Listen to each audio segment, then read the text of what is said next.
എൻ്റെ കുഞ്ഞുങ്ങൾ ഇത് പല കാര്യങ്ങൾക്കും പഠനത്തിൽ മോശമാണ്, അവനൊരു കഴിവുമില്ല, അവനാകെ പ്രയാസങ്ങൾ ഉണ്ടാക്കുന്നു എന്നൊക്കെ പറഞ്ഞു വരുന്ന മാതാപിതാക്കൾ എന്തുകൊണ്ടാണ് ഇവനൊന്ന് കുമ്പസാരിക്കാൻ പോകണില്ല അച്ചോ എന്ന് പറയാത്തത്? നമ്മുടെ ഭർത്താക്കന്മാരെ കുറിച്ചിട്ട് ഒരുപാട് പരാതികൾ പറയുന്ന ഭാര്യമാരെ അവരൊരിക്കലും കുടുംബ പ്രാർത്ഥന ചൊല്ലാനിരിക്കാത്തതിനെ കുറിച്ച് പരാതി പറഞ്ഞിട്ടില്ല. അവരെ ഭാര്യയുടെ കലഹങ്ങളെ കുറിച്ച് പറയണ ഭർത്താവ് ഒരിക്കൽ പോലും ഈ സ്ത്രീ കൃത്യമായിട്ട് സമയങ്ങളിൽ പള്ളിയിൽ പോകുന്നുണ്ടോ എന്ന് ആലോചിച്ചിട്ടില്ല. പറ്റാറില്ല ചിലപ്പോഴല്ല മിക്കവാറും ജോലിയൊക്കെ തീർത്ത് ഓടിപ്പാഞ്ഞു പോകുമ്പോൾ ചിലപ്പോൾ കുർബാന സ്വീകരിക്കാനായിട്ടുള്ള ഒരുക്കൊന്നും ഉണ്ടാവില്ല. ഇതൊന്നും ആരും ചിന്തിക്കണില്ല. എല്ലാവർക്കും ഭൗതികമായിട്ടുള്ള കാര്യങ്ങൾ ആ സമയത്താണ് ഇവിടെ ഈ വിശുദ്ധൻ നമുക്ക് വെല്ലുവിളിയാവുന്നത്. ഒരു കയ്യിൽ ഇങ്ങനെ മണിയും തൂക്കി ഇറങ്ങിയ ഈ മനുഷ്യൻ, ഭാഷ അറിയാതിരുന്നിട്ടും ഇയാളുടെ മണികിലുക്കത്തിൻ്റെ പിന്നാലെ വരുന്ന ഒരു ജനത, അവരോട് ആൾക്ക് പറയാനുള്ളത് ക്രിസ്തു എന്ന സുവിശേഷം. അതോടുകൂടെ ഈ ലോകത്തിൻ്റെ ഈ ഒരു നാടിൻ്റെ അന്ധകാരം മാറിപ്പോകുന്നുണ്ട്.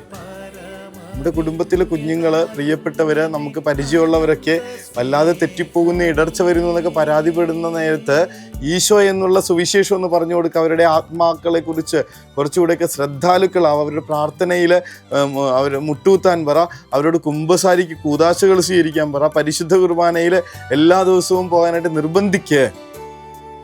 എന്നിട്ട് ജീവിതം മാറണത് കാണുക. ഇതൊന്നും ചെയ്യാതെ, അവരോട് സുവിശേഷം പറയാതെ, ക്രിസ്തുവിനെ കുറിച്ചൊരു വാക്കുമിണ്ടാതെ ഇവരുടെ ലൈഫിന് വേണ്ടിയിട്ടും ഇങ്ങനെ കാര്യങ്ങൾക്ക് വേണ്ടിയിട്ട് ഓടി നടന്നിട്ട് എന്തായിരിക്കും കാര്യം? ദാവീദ് തന്നെയാണ് ഏറ്റവും നല്ല ഉദാഹരണം. സാവൂൾ രാജാവ് പടച്ചട്ടയും തൊപ്പിയും വലിയ വാളൊക്കെ വെച്ചു കൊടുക്കുമ്പോൾ അയാൾ വിചാരിക്കുന്നത് ഗോലിയാത്ത് എന്ന് പറയുന്ന വലിയ അപകടത്തിൽ നിന്ന് ഇവൻ രക്ഷിക്കപ്പെടണമെന്നുള്ളത് മാത്രമാണ്. പക്ഷേ നടക്കാൻ സാധിക്കാതെ ദാവീദ് ഇതൊക്കെ വലിച്ചെറിഞ്ഞിട്ട് ഇസ്രായേലിൻ്റെ ദൈവമായ കർത്താവാണ് എൻ്റെ ബലം എന്ന് പറയുമ്പോൾ അവൻ്റെ കയ്യിൽ പിന്നെയുള്ളത് ഒരു കവണയും 2 കല്ലും മാത്രമാണ്. ആ കല്ല് ഒറ്റ കല്ലുകൊണ്ട് ഗോലിയാത്ത് എന്ന് പറയുന്ന മല പോലെ നിൽക്കുന്ന മല്ലനെ അടിച്ച് താഴെയിട്ട് അവൻ്റെ ശിരസും വെട്ടി സാവൂളിൻ്റെ അടുത്ത് വരുമ്പോൾ സാവൂൾ അമ്പരക്കുന്ന കണക്ക് നമ്മൾ ഇങ്ങനെ അമ്പരന്ന് നിൽക്കുകയാണ് ചില കാര്യങ്ങൾക്ക് മുന്നിൽ.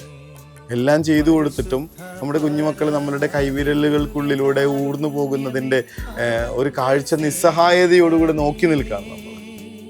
സുവിശേഷം പറയാത്തത് കൊണ്ടാണ്, അവരുടെ ആത്മസ്ഥിതിയിൽ ഇതുവരെ നമ്മൾ ശ്രദ്ധ വെക്കാത്തത് കൊണ്ട് തന്നെയാണ്.